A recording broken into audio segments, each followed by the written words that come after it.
Hey y'all, this is Jessica. Thank you for tuning into this video. In this video, I'm going to be reviewing College Hill Celebrity Edition Season 2, Episodes 1 and 2. And if you aren't familiar with College Hill was a very popular show when I was growing up. Watching it made me really excited for college. Y'all already know I went to an HBCU. I'm a proud alum of the Jackson State University, home of the Tigers, and I was so happy to see this show make a comeback.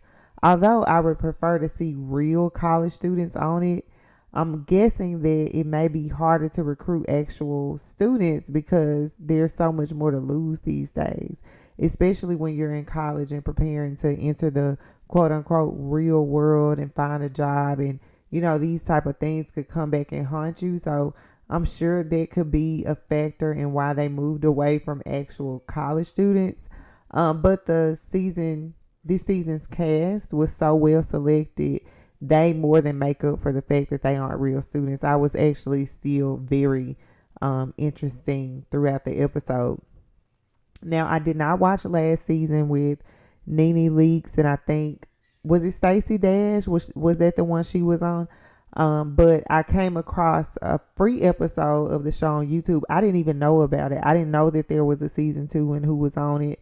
And I decided to just give it a try, and it was surprisingly good. And I looked up the comments underneath the episode, and then on BET and Instagram, and I decided to go ahead and review it because everyone was pretty much saying the same thing. And I hadn't seen any of my normal reality TV people reviewing it yet. The people who always review the shows that I like, they hadn't posted anything about it. So I thought that there would be an opportunity for me to hop on in there, and maybe this will help my channel grow a little bit. So before we get into the review, let's meet the class.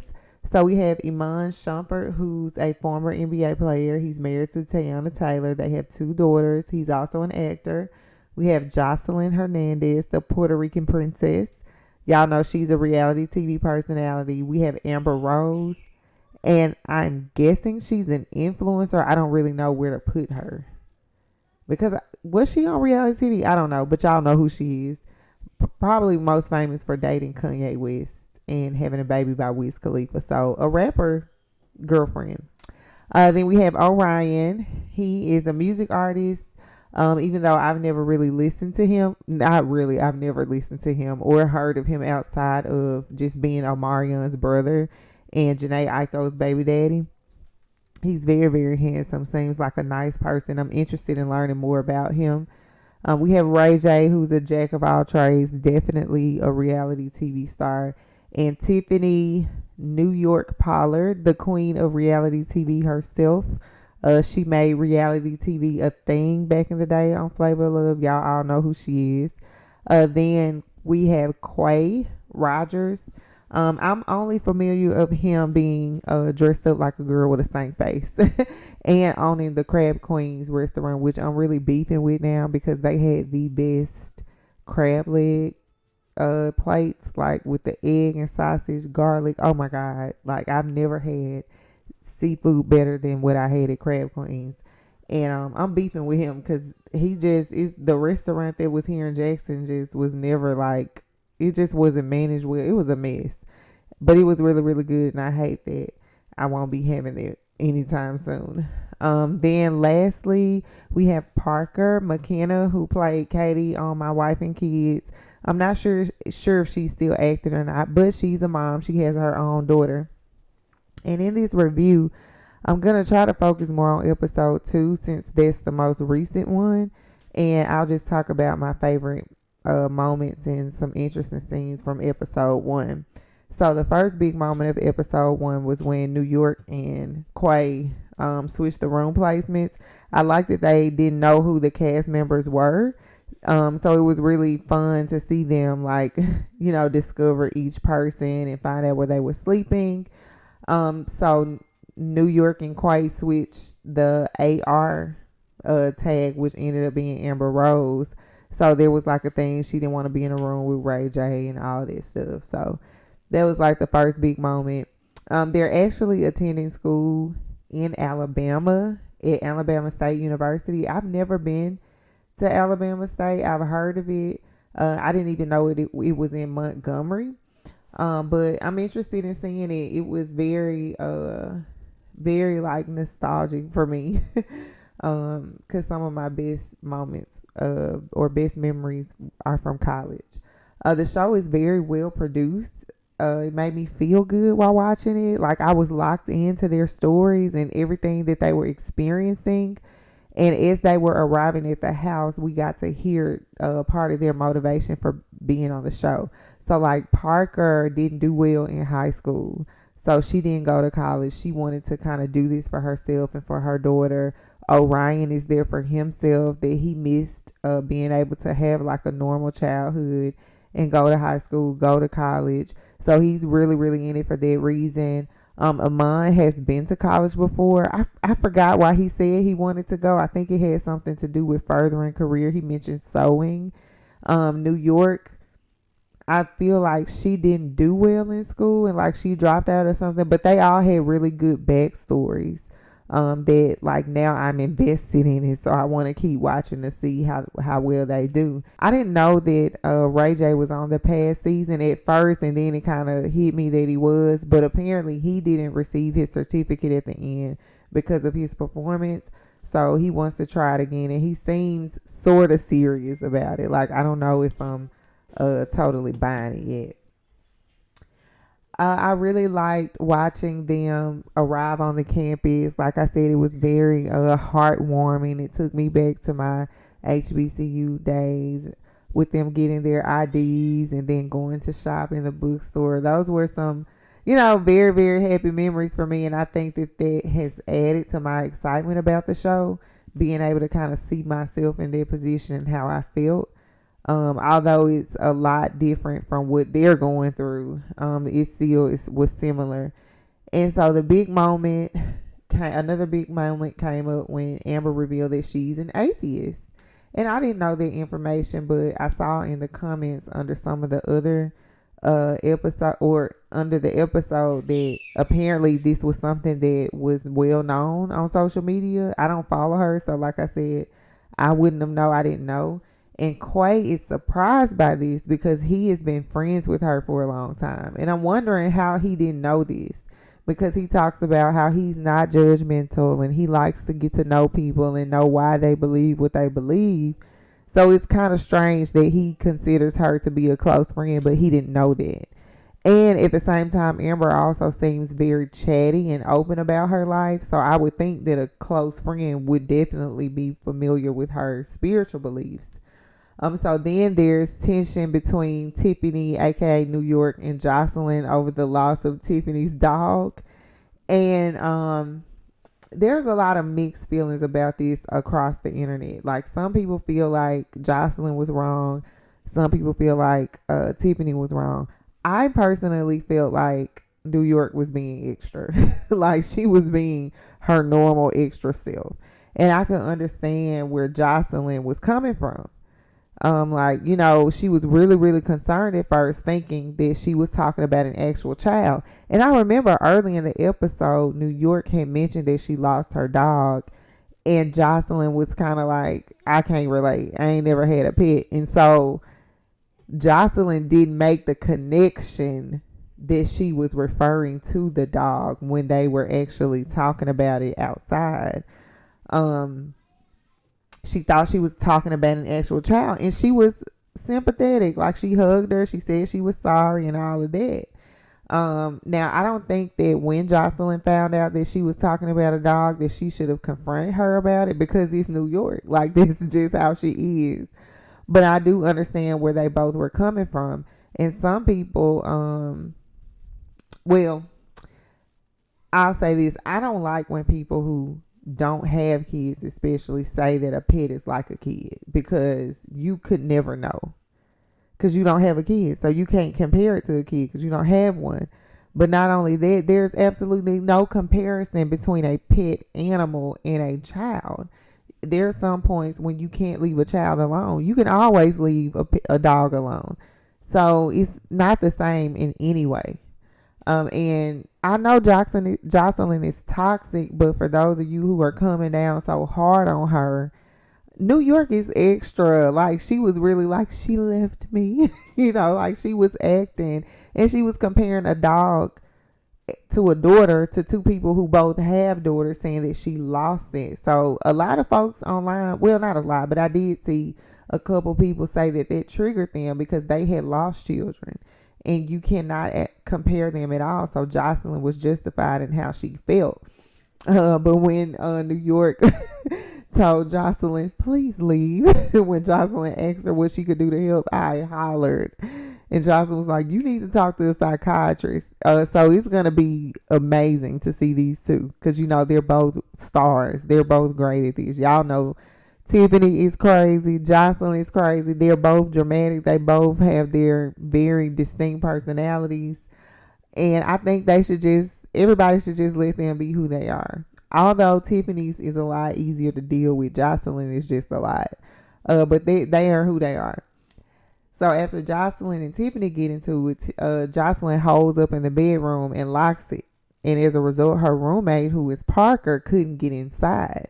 And at this point, the cast is kind of turned sour on Jocelyn, because they're like, look, you done started this fight. Now you acting childish. You done locked this girl out the room. She's scared to say something because she don't want to make you mad. We got to talk about it. And I'm with Orion on this. He was talking about how Jocelyn wasn't going to change who he was. And I'm the same way. I observe people. I act accordingly. Like, I don't want to push you to be somebody you aren't. I'm just going to back away from you. And I don't like to cause problems where they don't even have to exist. I just won't deal with you. I'll stay in my lane and focus on me and let you do what you do, because that's your right. So I'm with him. Like, I get it, get what y'all saying, but I ain't finna let her bother me. That's just how I would have been. Ray J's closest to Jocelyn, so I think that they should take his lead when they're trying to deal with her. And Jocelyn immediately was defensive, and she took it wrong because I think she thought that Parker was trying to like say Jocelyn was doing something that she went. I don't know. They were just trying to have Parker's back and talk to Jocelyn, and it backfired. And what Jocelyn needs to realize is that everybody don't like that toxic, yelling, fighting, loud, turned up all the time. A lot of people aren't like that. And so she takes it personally, like they're saying something about her, not realizing like her actions. We don't hang with people like you. So once she realizes that and kind of cleans it up, I think they'll all be fine. So that's it for episode 1. What do y'all think about episode 1? My rating for episode 1 is definitely 5 out of 5 stars. It was great. I was locked in. I'm invested and ready to continue watching the season. So in episode 2, it opens with Orion, and he seems to be taking this well, it's not an experiment, but this project, I guess, this opportunity really seriously. I love his energy and everything I've seen about him so far. And it's crazy how much he sounds like Omarion. Like, they have similar voices. It just had me thinking about how strong DNA and genetics are. So Amber and Quay are talking about Jocelyn because she was like being loud or something. It was the first day of school. And for some reason, let me just say this, Amber has been annoying me. I don't know what it is about her. It's just something about her that's been annoying me so far. But I agree with her in this situation. I wouldn't want to be around somebody who's turned all the time. But it was the first night. Everything was new. Everything just happened. I think she needs to relax and just let everyone get adjusted. So Iman was being a typical athlete. He missed the first day of class and wanted Orion to take notes for him. And Amber's made it her personal responsibility to wake Ray J up every morning and help him. But she's not realizing that's not going to help him. You're enabling him to keep doing what he's doing. He's not going to change. And I'm wondering when their first class is. And the rule for me in college was to never get an 8 o'clock class. I learned it really quick, like after the first week or two during my first semester freshman year. So after that, I started to choose classes that started maybe like 9 or 10, even 11. Usually you want to be done by at least 1 o'clock. Preferably not have a class between like 12 and 1, because that's when all the stuff was going on the yard. So I started classes kind of late because I knew I was not gonna get there at 8. And they go back to class, and it just kind of reminded me of the education that you get from HBCUs. You know, they have their issues. They have a lot of things going on, and struggles and uphill battles. But there's so much history at those institutions and in the communities that they're located in. So not just the school, but often like the neighborhoods. They're usually in these historic areas. And it teaches you a lot about being Black, about civil rights, different movements, stuff that you wouldn't learn in high school or that isn't just talked about every day. And I like that this conversation is happening in this space, like it's happening right now on this show during these times, because our culture really needs it. You know, it's a really small, it's not even a crumb, you know, not even a grain of salt worth of history, but it's good to, you know, get people thinking about it in another way and kind of putting it out there in the forefront. And I'm laughing because the next scene is Ray J recording in class. He had the phone like he was a proud daddy, you know, recording the professor, and it had me laughing because he was trying to explain to the professor why he was doing it. And I'm like, now, dude, you know you can't record professors like that. But she didn't say anything, so I'm wondering if she's going to let him do it when he wants to. The professor talks to them about their relationship to spirituals like hymns. And New York started singing this hymn that was, I guess, important to her or sentimental or something. And Jocelyn's face was like, bitch, if you don't shut up. And Amber didn't like it either. She was like squirming in her seat at the mention of Jesus, okay? And she was really bothered by that.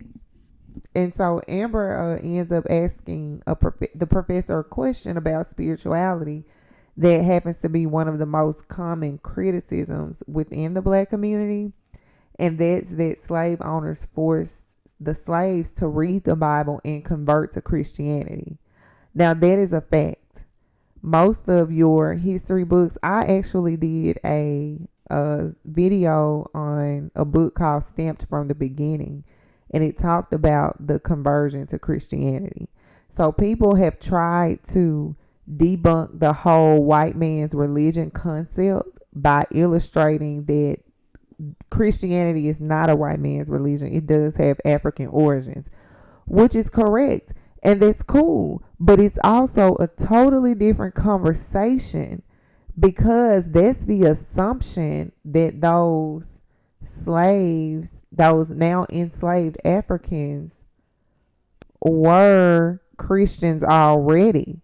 There's no way to know if they were Christian or not unless, you know, somebody has done their research. But that's only an assumption. And the book, or the history books, and the slave accounts, the accounts from former slaves specifically state that they were converted. And the truth is, we practice it because of our history and our lineage, and the fact that we come from enslaved Africans, that those are our ancestors. So it does matter how our community was introduced to Christianity and what it means, and how deeply complex and intertwined it is in our lives then, but how it was then and how it is now. And you'll see later in the episode that Ray J asked the professor if it's okay to be a conservative, because Christianity was used to keep us docile. Back then, Black folks, well, at that time, Blacks weren't even voting. But when Black people did gain the right to vote, they were voting Republican. The switch to the Democratic Party happened around the time of Martin Luther King, if I'm not mistaken. But factually, Black people voted conservative in the beginning. But anyway, there was just a little tidbit. But Christianity was used and has been used, continues to be used to keep Black people docile, to keep Black people in line. And that has ultimately kept us from progressing. You know, that's a whole different video. But I appreciated that conversation at least being introduced on a mainstream platform like BET Plus. But to answer Amber's question from my point of view, because her question was, is there such a thing as a black church?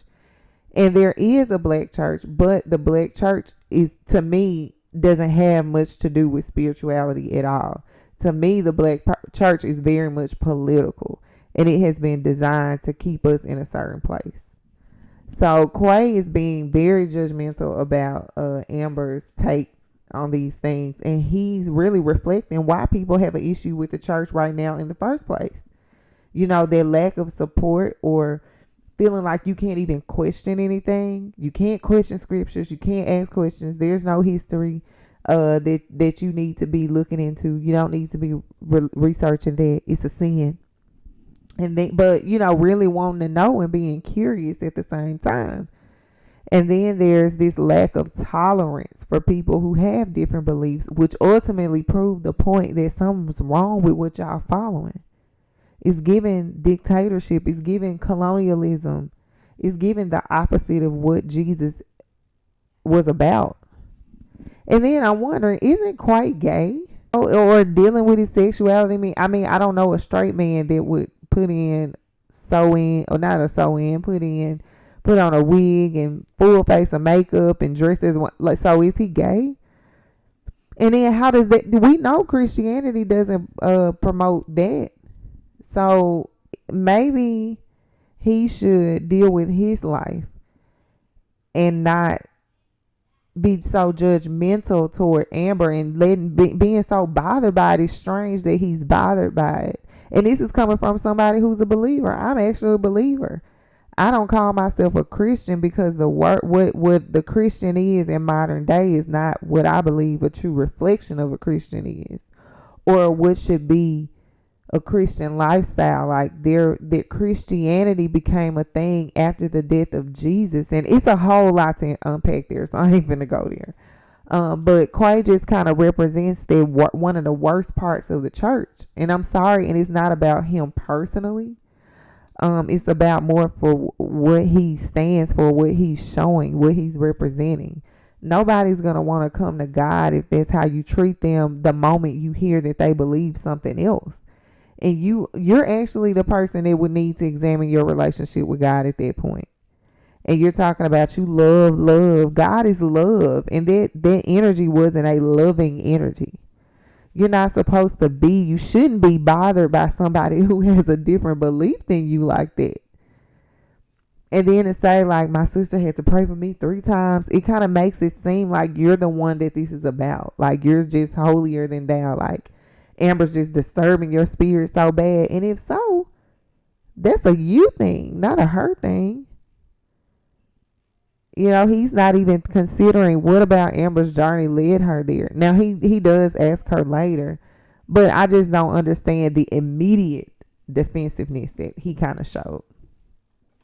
And I really think that it's probably a projection from his own insecurities about his belief and his sexuality and his experience as a black man, and maybe think ways that he's been treated or stuff that has happened in his personal life that he doesn't put out there. But that kind of turned me away from him. Like, I like his style. Like, I like how he dresses, his fashion, how calm he is. But that toxic spirituality that he's kind of showing, that's a big no for me. Big no. And going back to Amber, because it is really about her, I think that her religious trauma is deeply rooted in how she was brought up and in her experience as a child in the ways that it scarred her. And I want to do a separate video on this because it's so much to cover here. And if you're new to my channel, this topic is very personal to me. So check out some of my other videos to kind of learn why. And I'll be talking about it more in the future. But when the professor was talking about how the enslaved Africans were converted to Christianity, one thing that Quay mentioned was Amber doing her research. And he said that, oh, she did her research and she's kind of puffing her chest out. That to me sounds like he isn't as confident as he wants to put on. well, he's not as confident and strong in his belief as he wants to put on. Because that shouldn't, like, why you mad because she did some research? Shouldn't you be able to do research and stand on what you believe? We all should be able to do that. And I think it's interesting that Parker is uncomfortable with conversations about race because she's biracial. And it's telling me, or it's to me, it's saying that she didn't get some of the information that she needed, or her parents did not prioritize conversations about race, and they should have. Because she shouldn't be, as a biracial person, she shouldn't be uncomfortable talking about race. That if there's no type of privilege in the relationship, you know what I mean? And New York, or Tiffany, brings up something that I wish more interracial couples would just admit, and it's personally why I don't believe that. I'm not big on interracial relationships. I have friends who are in them and family members who are in them, and I have no problem with their spouses or their partners, but that's just not something that I could ever see for myself, and I don't believe that it's helpful for the Black community. It has created more issues than it has helped. And if racism and white supremacy and racial injustice toward Black people wasn't a thing still, and if we weren't dealing with it still, maybe I could see it. But because it's still a thing, I just can't. And I don't believe that you can truly be pro-Black if you're laying with a white person. That's just my personal belief. Because, and the reason why, and I'm not saying that you're that it's bad, but as long as, like I said, that we have these issues that we're having, you won't be able to be pro yourself in the relationship, because at the end of the day, your spouse or your partner has privileges that you don't. They can access spaces and things that you don't. You would always have to utilize that if you are trying to get a certain place in life. I see it all the time. I actually know someone who said to me that being with their white partner was good for business. So I don't always trust people, Black people who are with white folks. It's something I don't, call me Dr. Umar when it comes to that, but I just feel like it's too much to work out for you to be able to fight for your race or to fight for the Black race. Because at the end of the day, Black people and white people have been marrying one another for a long time, and we haven't seen the change. Like if Black people and white people are having kids together and they're marrying one another, and the problem in the Black community is that no one's listening to our issues and no one's fighting on our behalf, we don't have their representation, then what is going on in those relationships that you wouldn't want that for the community that your partner's a part of? So I don't really get with it. And New York is bringing up, she's kind of making that point for me.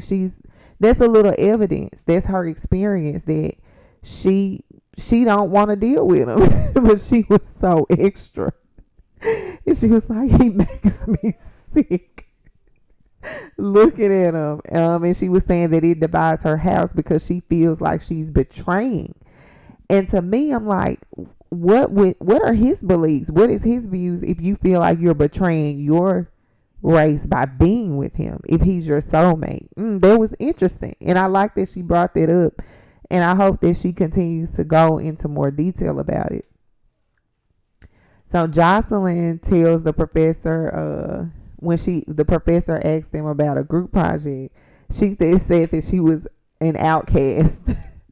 And I was like, girl, bye, you did this to yourself. But I like the way that professor talked about how our ancestors were able to still work together even though they didn't get along. Like, we kind of, again, I said in my video about the murder of Rasheen Carter that we romanticize history, and we don't realize that these people had issues, that everything wasn't just rainbows and butterflies. And he was saying that they were able to work together because they had a greater mission. And that's what I feel like our community is missing now. And I think it's due to integration and due to the rise of interracial relationships, assimilation, and then having Black celebrities. and black celebrities who often speak on our behalf, the regular people who they really can't speak on the things that we go through because they're not living this lifestyle anymore. And I think that's why we don't have that common greater mission anymore. We're divided by our circumstance and by kind of how the cards were dealt in our individual lives. And we lost that sense of unity, that oneness in being black. Because at the end of the day, regardless of your money, regardless of who you sleep with, regardless of what communities you live in, you're still black. And so that's why I feel like we should have that common ground, because I think it was Frederick Douglass said that one man doesn't rise above the condition of his race or something like that. And so I like the way they talked about having that greater mission, and I wish that we could get back to that. So now we can go back to Ray J and his question about conservatism. And it's a reflection of really how politically ignorant our community is and how we vote based on a person's personality and not the policy that they are putting forth. And you shouldn't even question whether or not being a conservative is okay, because it's about you and what you believe in. And it's kind of when people say, oh, you said don't vote for Joe Biden, so should I vote for Trump? And I'm like, you vote for who you want to. I don't make your vote for you. So we have to stop being told and do their research and background, groundwork ourselves to make informed decisions. And I like and appreciate that about Ray J, that he's like, look, I was rolling with the conservative party because I was trying to understand them. And I do the same thing. Like, I say that I'm politically homeless. Like, I'm not a Republican, but I'm not a Democrat. Because there are some things that I agree with Republicans on, but I could never be a Republican, because at the heart of the regardless, they're always going to choose. They're not going to be on the black side of transforming the black community. And that's been proven with this conversation that's going on now about reparations. That's been proven with illegal immigration and how Haitian immigrants are sent back. That's been proven with the way that they handled their situation in Chicago and putting those illegal immigrants in the black communities. So I could never, Democrats are doing it. But my point is, I have an example. Robert Malone was on the side of the people with the COVID vaccines, but now he is against reparations. So they'll never be for the black community. It's always about what's best for them and their group. They just happen to overlap on things that concern us as well. And if Democrats were so much better, then why are black people in a worse situation than we were before? And we really need our own party. But I just wanted to say, if you have more conservative views, that's okay. You don't need permission to pick your political party. Most black people really are conservative, but they vote Democrat because they think about racism when they see Republican. And again, I mean, I'm not saying go vote for a Republican, but we need to start putting our own people on the ballot. We need to look at forming a party, someone to represent our needs, because right now we don't have that person. But, just to let you know, Joe Biden is a documented racist. We don't have any friends or ally in our community. That's why the quicker we see that we need to be on the same team and come together, the better off that we will be as a whole. So, off that soapbox. Jocelyn talked to the administrator. I can't remember her position or what her name is, but she was talking to the administrator about being an outcast, and she gave her good advice. But I think that Jocelyn is stressed about being in school. I think that she off her normal medicinals. When she does reality TV, it's drama. And I don't think she's used to being around a cast of people who are kind of like chill. They're not always fighting or arguing. They're not really doing it at all. I think that's new to her. And so she's saying that she's going to have to be different. And it's probably stressing her out. I love how Orion and Tiffany were talking to the students about locks and how friendly they were being. And Orion is just living his best life. You can tell that he's there for the full experience, and he's very charming. He's handsome. He's having fun. And New York is kind of feeling him. And I'm confused because then she say she was engaged to the white man and make her sick sometimes.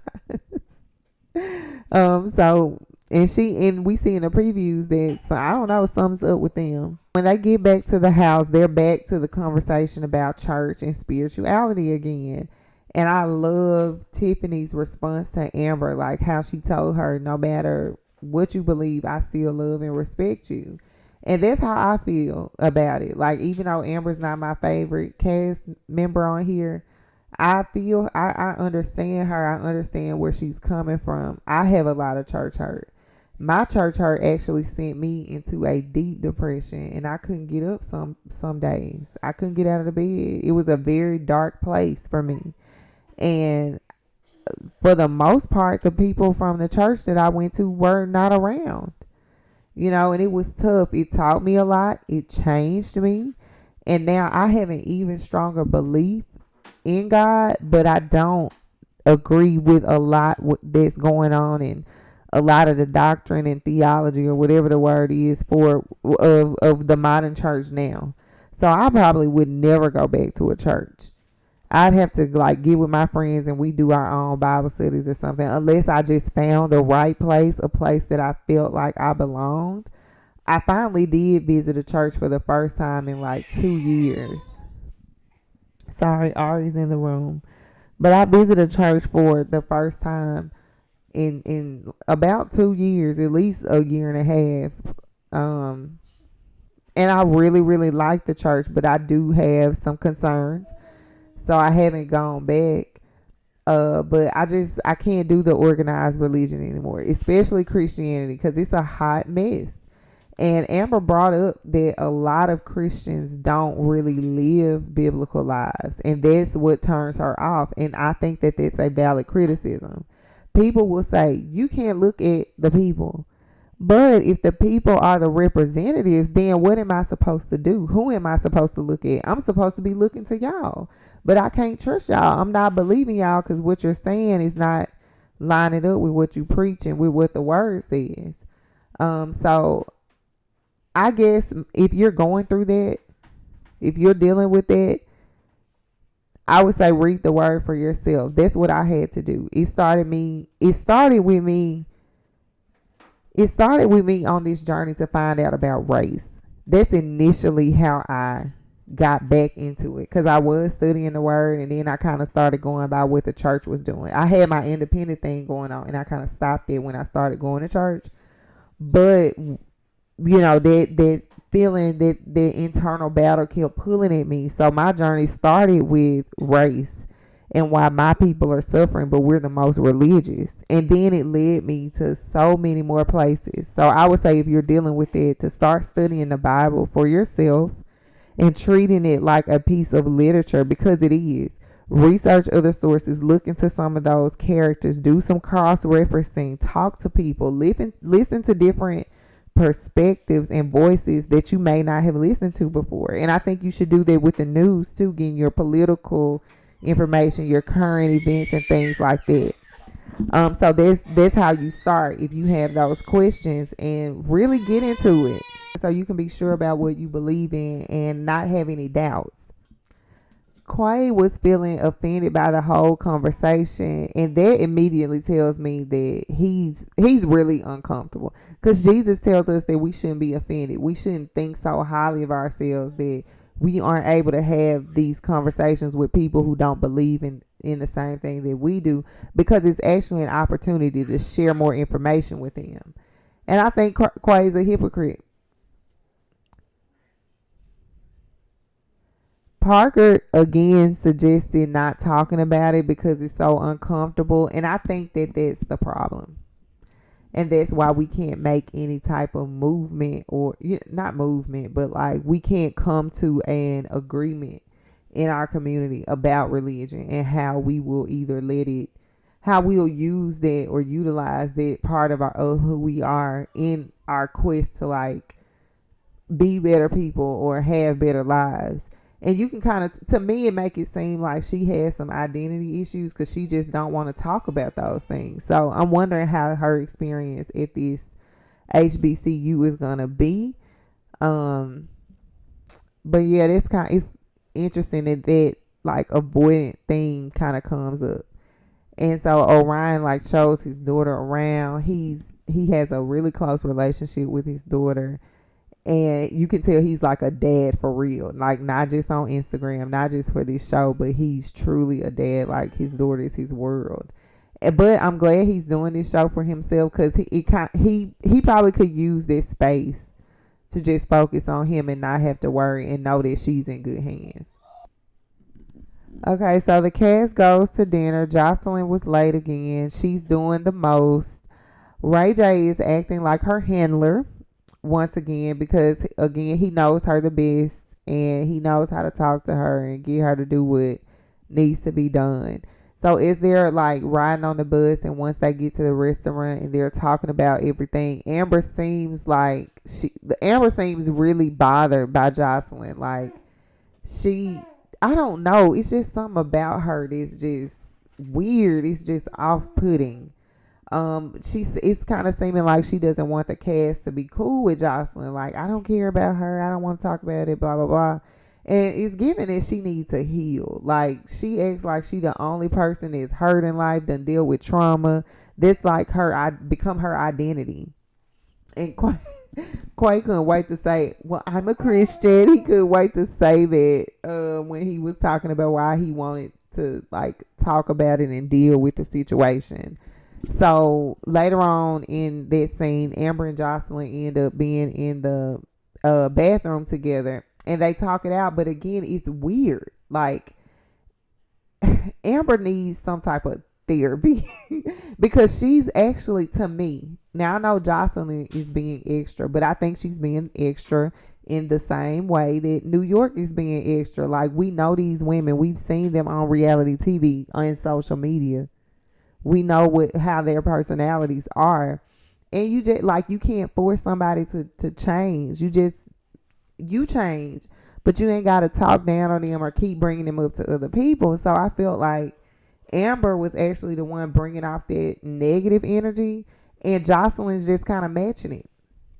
And did they even have an issue? Because I thought that the issue was with New York doing with the dog thing, and then how Jocelyn was being loud the next day. Jocelyn didn't even realize there was a problem between them at first, I'm thinking. So she didn't seem to be taking it seriously.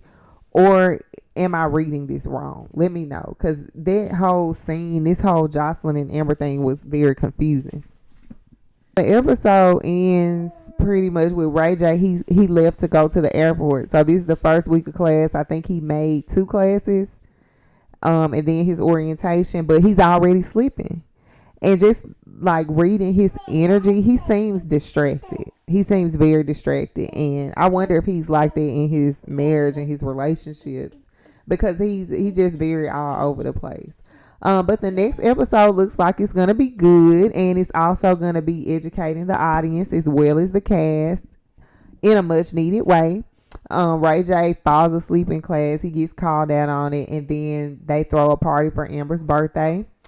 They end up getting too turned up and miss class. So it's going to have a little drama. I really like this show. And I'm locked in. I'm looking forward to the next episode. And my episode rating for this one is 5 stars too. I'm loving the entire cast so far, even the ones that annoy me like Amber and Quay. But they're all bringing it. They're keeping us interested. So let me know what you think about this episode. And I'm going to see y'all in the next video. Make sure that you hit that subscribe button so you don't miss it. Peace.